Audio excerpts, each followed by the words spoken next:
उसकी सीट के नीचे से एक हमें यूएसबी मिली। उस यूएसबी में आज जो 9:30 बजे पेपर होना था तहसीलदार का, वो पेपर मौजूद था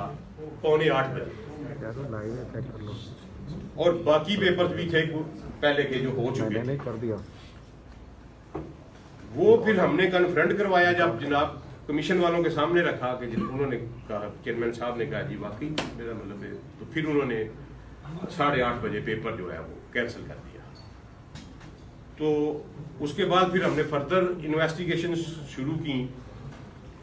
तो पता चला कि ये गिरोह जो है, ये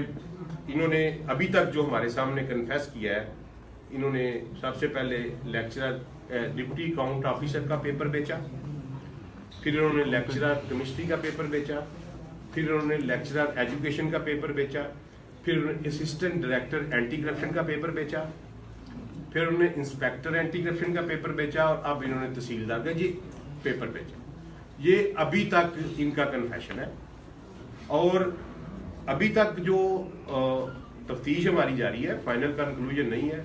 पंजाब पब्लिक सर्विस कमीशन का एक डाटा एंट्री ऑपरेटर था, जिसकी ड्यूटी थी कि जब पेपर चेयरमैन फाइनल कर देता है, अप्रूवल हो जाती है चेयरमैन की, तो वो कंप्यूटर में फीड करता था। वो बंदा वहां से वो पेपर ले लेता था, मुंह ऐसे तो आगे